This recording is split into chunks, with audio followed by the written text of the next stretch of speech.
Nabi Musa merupakan seorang nabi yang dilahirkan di Mesir pada masa pemerintahan Raja Fir'aun yang bengis dan kejam.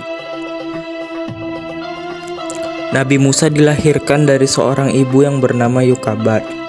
Pada suatu hari, ahli nujum kerajaan Fir'aun memberitahukan kepada Fir'aun bahwa akan lahir seorang bayi dari Bani Israel yang akan mengguncangkan dan menjatuhkan kekuasaan Fir'aun. Fir'aun pun merasa marah dan ketakutan. Lalu ia memerintahkan seluruh prajurit kerajaannya untuk membantai dan membunuh seluruh bayi laki-laki yang lahir dari Bani Israel, termasuk Nabi Musa yang merupakan bayi laki-laki. Yukabat yang merupakan ibu Nabi Musa pun merasa ketakutan. Beliau berdoa kepada Allah hingga Allah memerintahkan kepada ibu Nabi Musa untuk menghanyutkan Nabi Musa di sungai. Nabi Musa pun diletakkan ke dalam peti yang berwarna hitam dan dihanyutkan ke sungai Nil. Saat dihanyutkan, ibu Nabi Musa memerintahkan kakak Nabi Musa untuk mengikuti peti tersebut diam-diam hingga peti tersebut sampai di sekitaran kerajaan Raja Fir'aun. Putri Raja Fir'aun yang sedang bermain di sungai pun menemukan peti itu dan memberitahu Asiyah, istri Fir'aun. Lalu Asiyah pun menggendong Nabi Musa dan memberitahunya kepada Fir'aun. Fir'aun pun merasa marah dan dia berniat untuk membunuh bayi itu. Namun Asiyah memohon kepada Fir'aun untuk tidak membunuhnya karena ia sudah terlanjur sayang kepada bayi itu. Fir'aun pun mengiyakan permohonan istri yang sangat dia sayangi itu. Singkat cerita, kerajaan pun mencari ibu susu yang cocok untuk menyusui Musa. Namun tidak ada yang cocok satupun. Lalu kakak Nabi Musa pun yang mendengar kabar itu datang ke istana dan memberitahu pihak istana bahwa ibunya mau menyusui Nabi Musa. Ibunya pun datang ke istana dan ketika dicoba, Nabi Musa pun mau menyusu kepada Yukabat yang tak lain adalah ibunya. Yukabat pun diberi upah sebagai ibu susu dan dia pun merasa senang karena dia dapat berjumpa dengan anaknya lagi secara diam-diam. Setelah habis masa sapihan, Nabi Musa pun diserahkan kembali ke pihak kerajaan Fir'aun. Dia tumbuh sebagai Musa bin Fir'aun, menggunakan pakaian kerajaan, berlatih kuda dan kereta. Ketika beranjak remaja, Nabi Musa pun sedang bermain-main di Mesir. Lalu ia menemukan orang Israel dan orang dari suku Fir'aun yang sedang berkelahi, dan dia mencoba memisahkannya. Karena orang dari suku Fir'aun itu menolak, maka Nabi Musa tidak sengaja menonjok orang tersebut dan orang itu meninggal. Nabi Musa pun ketakutan dan beristighfar kepada Allah Subhanahu wa Ta'ala. Kemudian Fir'aun yang mengetahui kabar tersebut pun marah. Dia lantas mengusir Nabi Musa keluar dari istana. Nabi Musa pun keluar dari istana dan pergi ke sebuah negeri bernama negeri Madian. Di negeri itu, Nabi Musa melihat seorang gadis sedang menimba air sumur yang sedang kesusahan. Nabi Musa pun membantu dua orang gadis tersebut.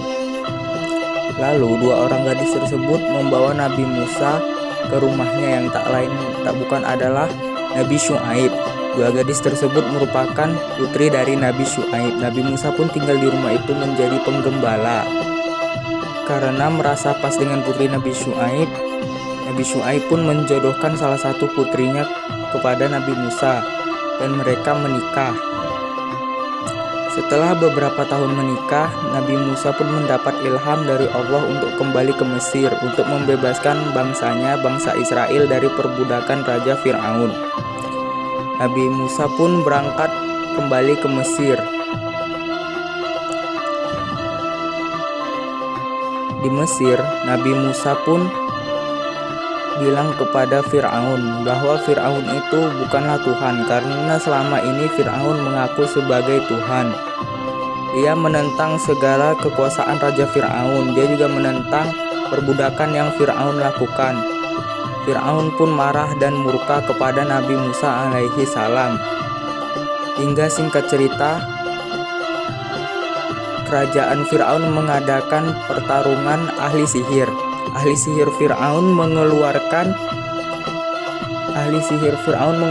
ular-ular yang secara ajaib keluar karena ilmu sihir. Nabi Musa pun berdoa kepada Allah Subhanahu wa Ta'ala untuk membantunya, dan beliau mendapat ilham untuk melemparkan tongkatnya. Seketika tongkat yang dilemparkan berubah menjadi ular yang sangat besar dan memakan seluruh ular dari ahli sihir Fir'aun. Fir'aun pun merasa malu di hadapan para publik. Singkat cerita, Bani Israel pun sadar bahwasannya Nabi Musa merupakan seorang yang diutus Tuhan untuk menyelamatkan mereka. Mereka pun memohon kepada Nabi Musa untuk membawa mereka keluar dari Mesir. Nabi Musa pun berdoa kepada Allah dan mendapat ilham. Mereka lalu pergi meninggalkan Mesir diam-diam pada malam hari. Fir'aun yang mengetahui hal tersebut pun segera memerintahkan pasukannya untuk memburu Nabi Musa dan para pengikutnya. Namun, pengikut Musa dan para pengikutnya hanya berjalan kaki, sedangkan Fir'aun dengan bala tentaranya menggunakan kereta kencana yang ditunggangi kuda. Pengikut Nabi Musa pun merasa khawatir dan ketakutan, hingga pada akhirnya Nabi Musa sampai di bibir pantai yang tak lain adalah pantai dari Laut Merah. Nabi Musa pun kebingungan, sedangkan para pengikutnya sudah ketakutan. Lalu beliau mendapat ilham dari Allah Subhanahu wa Ta'ala untuk memukulkan tongkatnya ke laut. Nabi Musa pun memukulkan tongkatnya. Seketika laut tersebut terbelah menjadi dua bagian. Umat Israel yang terkejut akan hal itu pun segera diperintahkan oleh Nabi Musa untuk menyeberangi itu, sedangkan Nabi Musa berada di belakang mereka. Tak lama setelah itu, Fir'aun dan bala tentaranya pun datang menyusul. Dan Nabi Musa segera memerintahkan umat Israel untuk lari dan bergerak lebih cepat hingga mereka sudah sampai duluan. Fir'aun dan bala tentaranya yang mengejar pun sampai di tengah lautan. Lalu Allah Subhanahu wa Ta'ala memerintahkan Nabi Musa untuk memukulkan kembali tongkatnya ke laut. Dan Fir'aun dan bala tentaranya pun tenggelam.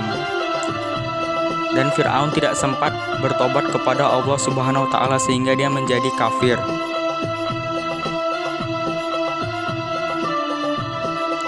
Jasad Fir'aun yang sudah mati pun ditemukan oleh warga Mesir dan diawetkan menjadi mumi yang sekarang ini berada di Mesir.